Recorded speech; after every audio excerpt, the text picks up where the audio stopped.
اور دلیل انہوں نے یہ دی کہ اللہ کریم نے قرآن مجید میں فرمایا ہے کہ انما یخشی اللہ من عبادہ العلماء، اللہ کے بندوں میں سے جو عالم ہیں وہ رب سے ڈرتے ہیں۔ تو دینی تعلیم، اس کی معلومات حاصل کرنے کی کوشش کریں، صحیح کریں۔ قرآن مجید کی ایک آیہ کریمہ کا کچھ حصہ جو میں نے تلاوت کیا، اس میں اللہ کریم نے فرمایا اپنے محبوب سے، کہا وَقُلْ رَبِّ زِدْنِي عِلْمًا، اے محبوب آپ میری بارگاہ میں یہ دعا مانگیں، آپ یہ عرض کریں کہ اے رب میرے علم میں اضافہ کر دے، اے مالک میرے علم میں اضافہ کر دے۔ بہت ساری چیزیں ایسی ہوتی ہیں جن کی زیادتی ٹھیک نہیں ہوتی، وہ زیادہ ہو جائیں تو نقصان کرتی ہیں، لیکن علم ایک ایسی چیز ہے کہ جس کے بارے میں رب کریم نے کہا کہ محبوب آپ دعا مانگیں کہ آپ کو زیادہ علم دیا جائے۔ اور پھر علم ایک ایسی چیز ہے کہ کوئی بھی آدمی یہ دعویٰ نہ کرے کہ میں نے بڑا حاصل کر لیا ہے، میری اب تکمیل ہو گئی ہے، میں اب مکمل ہو گیا ہوں۔ جن کو اللہ نے غیب کے خزانوں کی کنجیاں دی ہیں نا، ان سے بھی رب کریم نے کہا ہے کہ محبوب آپ دعا کریں کہ مالک میرے علم میں اضافہ کر دے۔ تو جب وہاں تک یہ بات ہے تو پھر عام آدمی کو بھی چاہیے کہ وہ اپنی معلومات میں اضافے کا شوق پیدا کرے۔ اور تیسری بات یہ کہ جو حضور کے علم شریف پر بات کرتے ہیں وہ بھی اس آیت سے سیکھیں کہ حضور کا علم تو ہر روز رب اس میں اضافہ فرما رہا ہے، تو ہر روز اضافہ ہو رہا ہے۔ وَلَلْآخِرَةُ خَيْرٌ لَكَ مِنَ الْأُولَىٰ، ہر روز ترقی ہو رہی ہے حضور کے علم شریف کی بھی۔ تو ہمارے ہاں زیادہ تر لوگ بات اس لیے سیکھتے ہیں کہ میں کوئی کہیں سے مسئلہ سیکھوں گا پھر جا کے اپنی مسجد کے امام کو تنگ کروں گا کہ وہاں تو میں یہ سن کے آیا ہوں تو یہاں یہ کام کیوں نہیں ہوتا۔ میں کوئی بات سیکھوں گا تو پھر میں اس سے بحث کا دروازہ کھولوں گا۔ علم کا مطلب ہی اپنے آپ کو سنوارنا ہے، معلومات حاصل کرنے کا مطلب یہ کہ آپ کے عمل میں پختگی آئے، آپ کے کردار میں پختگی آئے، آپ نے جو سیکھا ہے آپ اس کے مطابق اپنے آپ کو ڈھالیں۔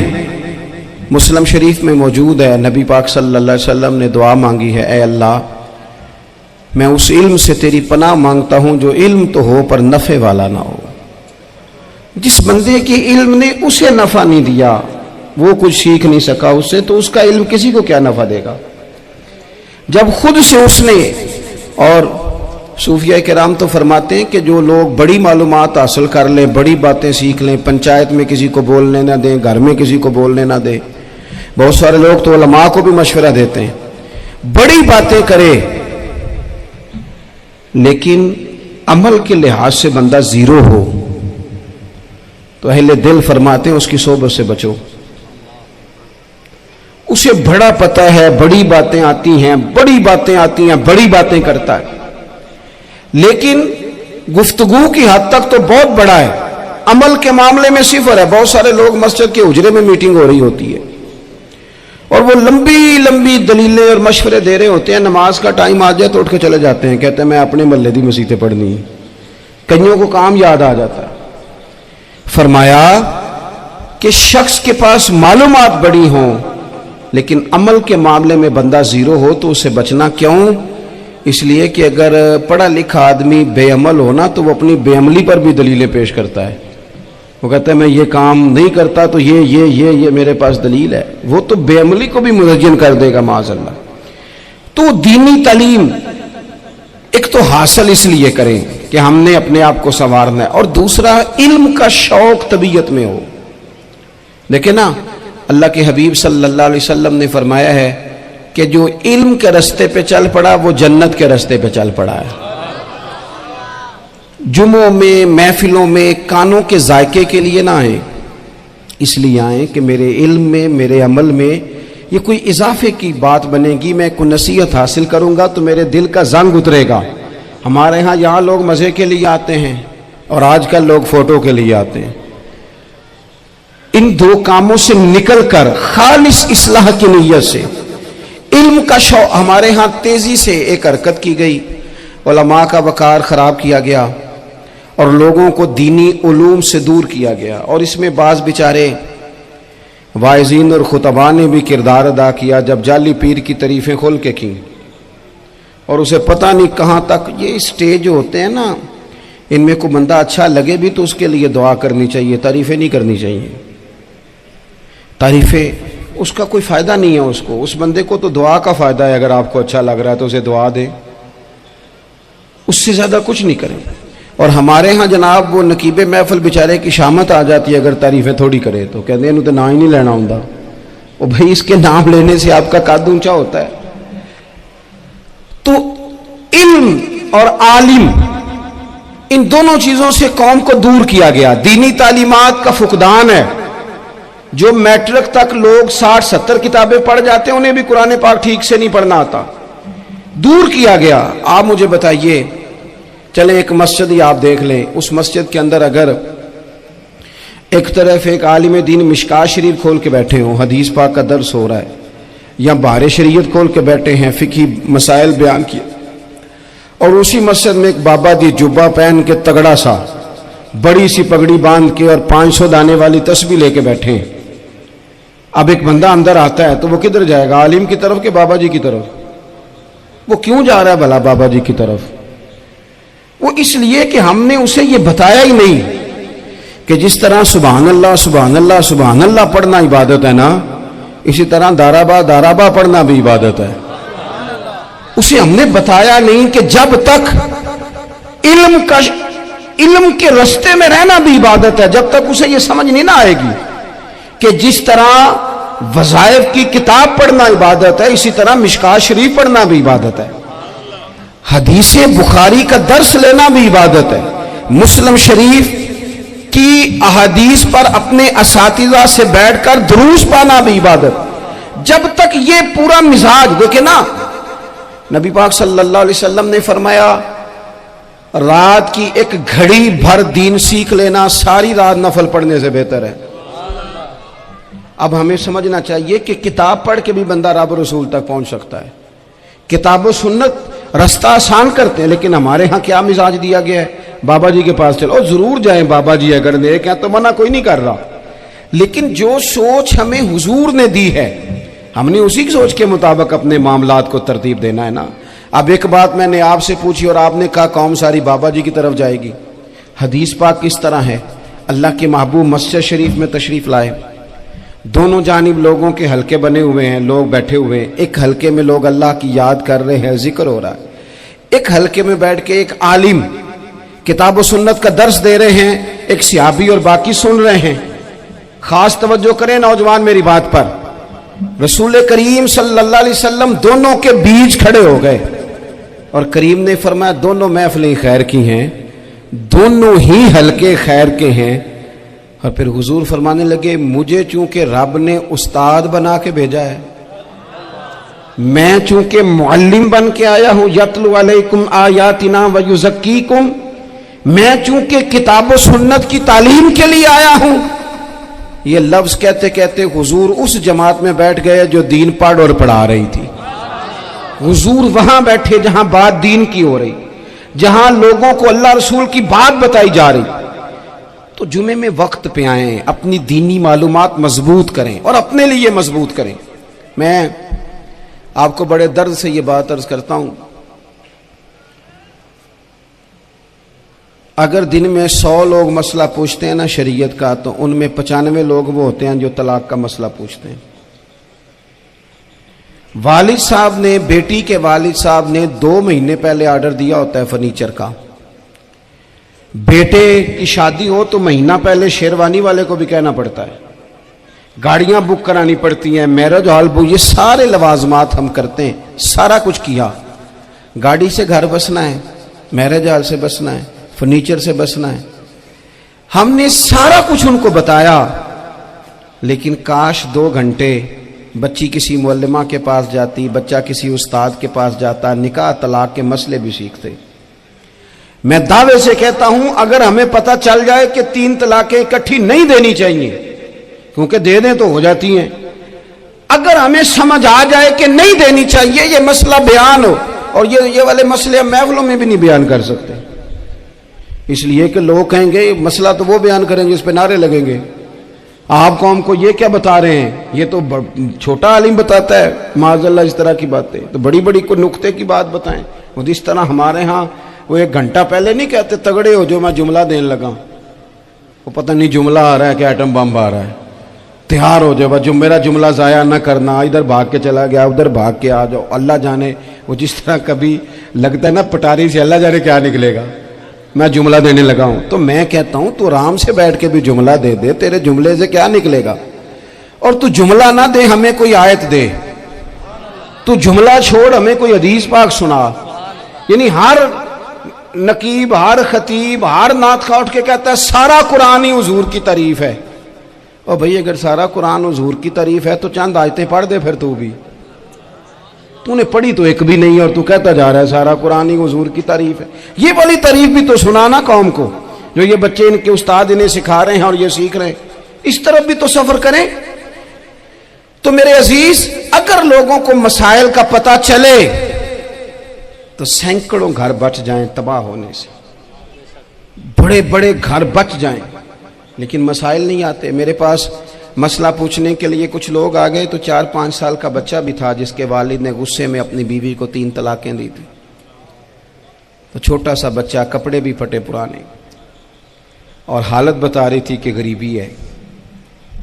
تو جب میں نے مسئلہ بتایا کہ 3 طلاقیں ہو گئی ہیں تو واپس جانے لگے، تو بچہ مجھ سے کہتا ہے، دیہاتی آدمی تو کہنے لگا، مولوی صاحب میری اماں تے نانی کہنی اسن پوچھ کے آئی آپ کہ ہن اسی لہدا لہدا ہی رہنا ہے۔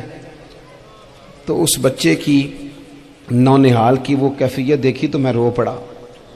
میں نے کہا یار یہ بچہ بیچارہ ماں باپ کے ہوتے ہوئے یہ یتیموں جیسی زندگی گزارے گا کیونکہ باپ نے طلاق دے دی۔ کس طرح مسائل نہیں بتائے لوگوں کو، تعلیم سے آگاہی نہیں کیا۔ اور اس میں بہت بڑا ظلم ہے ان لوگوں کا بھی جو جنازے پہ کھڑے ہو کے تو کہہ دیتے ہیں، میری طرح کے لوگ اچھے علماء کی بات نہیں کرتا، وہ کہہ دیتے ہیں دیکھو جن لوگوں کو جنازہ نہیں آتا۔ بھئی آپ نے کس دن عشاء کے بعد کلاس لگائی تھی جنازہ سکھانے کی؟ یہ تو آپ نے کہہ دیا لوگوں کو قرآن کی ٹھیک نہیں آتا، تو یہاں تو بیچاری بیبیاں جن کو صحیح پڑھنا نہیں آتا وہ مشن بنا لیتی ہیں کہ میں نے اتنے 100 کو قرآن پاک پڑھانا ہے، بیوہ ہو گئی ہوں، طلاق یافتہ ہو گئی ہوں، ساری زندگی قرآن پڑھاؤں گی۔ ہم کیوں یہ مشن نہیں بناتے؟ کیوں اس طرف سفر نہیں کرتے؟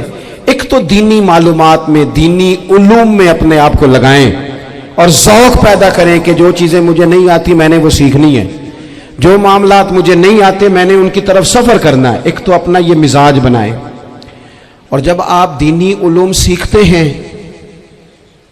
تو پتہ ہے کون سا منظر قائم ہوتا ہے؟ منظر وہ بنتا ہے کہ حضرت ابو ہریرہ بھی دین سیکھا کرتے تھے، حضرت عبداللہ ابن عمر بھی اصحاب صفہ میں رہا کرتے تھے، حضرت انس بن مالک بھی رہا کرتے تھے، اور ایسا منظر بنتا ہے کہ حضرت سیدہ خدیجہ الکبریٰ رضی اللہ تعالیٰ عنہ فرماتی ہیں سیدہ فاطمہ حضور کی گود میں بیٹھی ہوتی تھی اور نبی پاک سے باتیں پوچھتی تھی اور حضور انہیں بتا رہے ہوتے تھے۔ سیدہ عائشہ حضور سے دین کی باتیں پوچھتی۔ چوتھا حصہ ہماری فقہ کے اصول حضرت فاطمہ کی، حضرت عائشہ صدیقہ کی مرویات پر مبنی ہیں۔ اگر ہماری بچیاں چھوڑ دیں ڈائجسٹ پڑھنا، چھوڑ دیں ادھر ادھر کی مووی دیکھنا اور وہ کتاب و سنت پر آ جائیں تو بہت سارے مسائل ایسے ہیں جو الجھنے سے پہلے ہی سلجھے ہوئے ہوں۔ دینی تعلیم کا مزاج اور ذوق۔ اور دوسری آیت کریمہ میں نے تلاوت کی، اللہ کریم نے قرآن مجید میں فرمایا یا ایھا الذین آمنوا قوا انفسکم واہلیکم نارا، اے ایمان والو خود بھی دوزخ کی آگ سے بچو اور اپنے گھر والوں کو بھی بچاؤ۔ او والد، وہ ماں جو بچوں کو بھوک سے بچانے کے لیے محنت کرتی ہے، ان کو مایوسی سے بہت سارے ماں باپ ایسے ہوتے ہیں جن کے پاس کپڑے لینے کے پیسے نہیں ہوتے عید پہ۔ کیوں؟ اذان شروع ہوگی جی۔ عزیز بھائی، جس طرح ہم اپنے بچوں کو دیکھیں، بہت سارے ماں باپ کے پاس گنجائش نہیں ہوتی، لیکن اس نیت سے کہ بچوں کے دل ٹوٹ جائیں گے، عید پہ کیسے گزارا کریں گے، مشکل سے بھی کپڑے خرید کے دیتے۔ اس طرح ہم اپنے بچوں کو بھوک سے، پیاس سے، مایوسی سے بچاتے ہیں۔ اس طرح ہمارے رب نے ہمارے ذمے لگایا ہے کہ تم اپنے بچوں کو کوشش کرو دوزخ کی آگ سے بچانے کی۔ حضرت عمر فاروق رضی اللہ تعالیٰ عنہ نے عرض کیا تھا یا رسول اللہ صلی اللہ تعالیٰ علیہ وسلم، اس آیہ کریمہ کا معنی کیا ہے؟ تو محبوب کریم علیہ السلام نے فرمایا عمر،